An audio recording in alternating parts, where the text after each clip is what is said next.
ಹರೇ ಕೃಷ್ಣ. ನಮಸ್ಕಾರ ಸ್ನೇಹಿತರೆ. ಇಂದಿನ ಶ್ಲೋಕದಲ್ಲಿ ಶ್ರೀಕೃಷ್ಣ ಹೇಳ್ತಾನೆ, ನಾವು ಮಾಡುವ ಕ್ರಿಯೆ ಆ ಭಗವಂತನಿಗೆ ಅರ್ಪಣೆ.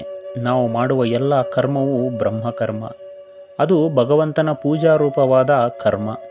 ಇದು ಕರ್ಮದ ಬಗ್ಗೆ ನಮಗಿರಬೇಕಾದ ಜ್ಞಾನ. ನಾವು ಮಾಡುವ ಕರ್ಮದಲ್ಲಿ ನಮ್ಮ ಸ್ವಾರ್ಥ ಇರಕೂಡದು. ಅದು ಭಗವಂತನ ರೂಪವಾಗಿರಬೇಕು. ಯಜ್ಞ ಅಂದರೆ ಅಗ್ನಿ ಮುಖೇನ ಮಾಡುವ ಕ್ರಿಯೆ ಮಾತ್ರ ಅಲ್ಲ. ನಮ್ಮ ಬದುಕನ್ನು ಭಗವನ್ಮಯ ಮಾಡಿಕೊಂಡಾಗ ನಮ್ಮ ಜೀವನದ ಎಲ್ಲ ನಡೆಯೂ ಯಜ್ಞವಾಗಿ ಬಿಡುತ್ತೆ.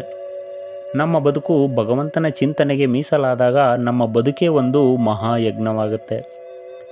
ಈ ಪ್ರಕಾರ ಬ್ರಹ್ಮಕರ್ಮರೂಪಿ ಯಜ್ಞದ ವರ್ಣನೆಯನ್ನು ಮಾಡಿದ ಶ್ರೀಕೃಷ್ಣ ಮುಂದಿನ ಶ್ಲೋಕದಲ್ಲಿ ದೇವ ಪೂಜಾರೂಪಿ ಯಜ್ಞದ ಮತ್ತು ಆತ್ಮ ಪರಮಾತ್ಮರ ಅಭೇದ ದರ್ಶನರೂಪಿ ಯಜ್ಞದ ವರ್ಣನೆಯನ್ನು ಮಾಡ್ತಾನೆ. ಭಗವದ್ಗೀತೆಯ 4ನೇ ಅಧ್ಯಾಯ ಜ್ಞಾನಯೋಗದ 25ನೇ ಶ್ಲೋಕ. ದೈವಮೇವಾಪರೇ ಯಜ್ಞಂ ಯೋಗಿನಃ ಪರ್ಯುಪಾಸತೆ ಬ್ರಹ್ಮಾಗ್ನವಪರೇ ಯಜ್ಞಂ ಯಜ್ಞನೈವೋಪಜುಹ್ವತಿ. ಈ ಶ್ಲೋಕದ ಅರ್ಥ, ಬೇರೆ ಯೋಗಿ ಜನರು ದೇವತೆಗಳ ಪೂಜಾರೂಪವಾದ ಯಜ್ಞದ ಅನುಷ್ಠಾನವನ್ನು ಚೆನ್ನಾಗಿ ಮಾಡ್ತಾರೆ, ಮತ್ತು ಇನ್ನು ಕೆಲವರು ಯೋಗಿ ಜನರು ಪರಬ್ರಹ್ಮ ಪರಮಾತ್ಮ ರೂಪವಾದ ಅಗ್ನಿಯಲ್ಲಿ ಅಭೇದ ದರ್ಶನ ರೂಪಿ ಯಜ್ಞದ ಮೂಲಕವೇ ಆತ್ಮರೂಪಿ ಯಜ್ಞದ ಹವನವನ್ನು ಮಾಡ್ತಾರೆ. ಅಂದರೆ ಕೆಲವು ಯೋಗಿಗಳು ದೈವ ಯಜ್ಞವನ್ನೇ ಉಪಾಸನೆ ಮಾಡ್ತಾರೆ, ಇನ್ನು ಕೆಲವರು ಬ್ರಹ್ಮವೆಂಬ ಅಗ್ನಿಯಲ್ಲಿ ಯಜ್ಞವೆಂಬ ಯಜ್ಞದಿಂದಲೇ ಹೋಮವನ್ನು ಮಾಡ್ತಾರೆ.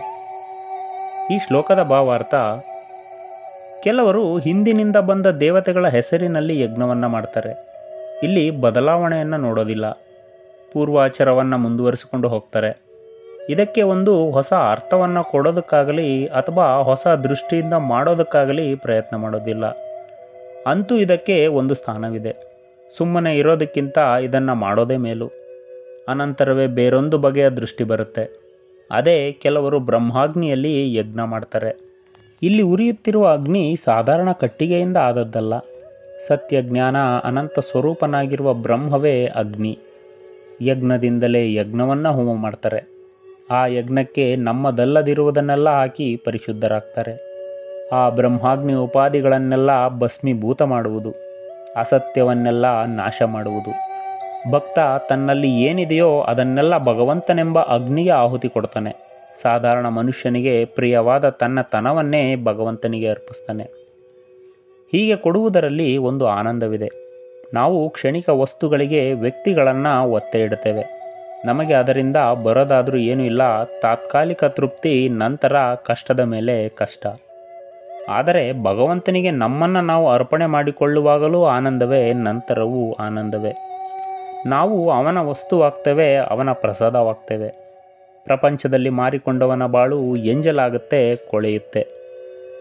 ದೇವರನ್ನು ಬಲಿಪ್ರಿಯ ಅಂತ ಕರಿತೀವಿ. ಅದಕ್ಕಾಗಿ ನಾವು ತೆಂಗಿನಕಾಯಿ, ಬಾಳೆಹಣ್ಣು ಮುಂತಾದವುಗಳನ್ನು ಕೊಡ್ತೇವೆ. ಆದರೆ ದೇವರಿಗೆ ತುಂಬ ಪ್ರಿಯವಾಗಿರುವುದು ನಮ್ಮ ವ್ಯಕ್ತಿತ್ವ ಮತ್ತು ನಮ್ಮತನ. ನಮ್ಮನ್ನೇ ಅವನಿಗೆ ಅರ್ಪಿಸಿಕೊಂಡರೆ ಅವನು ತನ್ನನ್ನು ನಮಗೆ ಅರ್ಪಿಸಿಕೊಳ್ತಾನೆ.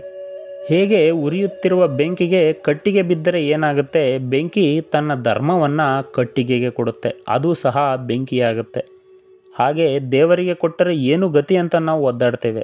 ಆದರೆ ನಾವು ಕೊಟ್ಟಿದ್ದೆಲ್ಲ ಪವಿತ್ರವಾಗುತ್ತೆ. ನಾವು ಯಾವುದನ್ನು ಕೊಡದೆ ರಕ್ಷಿಸಿಕೊಂಡಿದ್ದೇವೋ ಅದರಿಂದಲೇ ನಮಗೆ ನಷ್ಟ ಆಗುತ್ತೆ. ಕೊಡಿ, ನಿಮ್ಮಲ್ಲಿರುವುದನ್ನೆಲ್ಲ ಭಗವಂತನಿಗೆ ಅರ್ಪಣಾ ಭಾವದಿಂದ ಕೊಡಿ ಎಂದು ಬೋಧಿಸುವುದು ಯಜ್ಞ ತತ್ವ. ಹಾಗೆ ಕೊಡುವುದೇ ಆನಂದ. ಆನಂದಗಳಲ್ಲಿ ದೊಡ್ಡದು ಇದು. ಅದನ್ನು ಮೀರಿದ ಆನಂದ ಮತ್ತೊಂದಿಲ್ಲ. ನಾವು ಕೊಟ್ಟಿದ್ದು ಭಗವಂತನ ಹತ್ತಿರ ಸುರಕ್ಷಿತವಾಗಿರುತ್ತೆ. ನಾವು ಕೊಟ್ಟಿದ್ದನ್ನು ದೇವರು ರಕ್ಷಿಸುವುದು ಮಾತ್ರವಲ್ಲ, ಅದಕ್ಕೆ ಹೆಚ್ಚಾದ ಬಡ್ಡಿಯನ್ನು ಸೇರಿಸಿಕೊಡ್ತಾನೆ. ನಮ್ಮ 1 10 ಆಗುವುದು, 10 100 ಆಗುವುದು, 100 1000ವಾಗುವುದು. ನಾವು ಒಂದು ಒಳ್ಳೆಯದನ್ನು ಮಾಡಿದ್ರೆ ಭಗವಂತ ಮತ್ತೊಂದು ಒಳ್ಳೆಯದನ್ನು ಕೊಡ್ತಾನೆ. ನಾವು ಒಂದು ಕೆಟ್ಟದ್ದನ್ನು ಮಾಡಿದ್ರೆ ಮತ್ತೆ ಅದನ್ನೇ ಕೊಡ್ತಾನೆ. ಅಂದರೆ ನಾವು ಏನು ಕೊಡ್ತೀವಿ ಅದನ್ನೇ ಮತ್ತೆ ವಾಪಸ್ ನಮಗೆ ಕೊಡ್ತಾನೆ. ನಾವು ದೇವರ ಹತ್ರ ಬೇಡ್ಕೊಳ್ಳುವಾಗ ನಮ್ಮ ಕಷ್ಟಗಳನ್ನು ಹೇಳ್ಕೊಂಡು ಅದನ್ನೆಲ್ಲ ಪರಿಹಾರ ಮಾಡುವಂತ ಕೇಳಬಾರ್ದು. ಎಷ್ಟೇ ಕಷ್ಟ ಆದರೂ ನಾನು ಕಷ್ಟಪಟ್ಟು ಸಾಧಿಸ್ತೀನಿ, ನನ್ನ ಜೊತೆಗಿರುವಂಥ ಭಗವಂತನಲ್ಲಿ ಕೇಳಿದ್ರೆ ಅವನು ಖಂಡಿತ ಜೊತೆ ಇರ್ತಾನೆ. ಇದು ಈ ಶ್ಲೋಕದ ಭಾವಾರ್ಥ. ನಮಸ್ಕಾರ. ಶ್ರೀಕೃಷ್ಣ ಅರ್ಪಣಮಸ್ತು.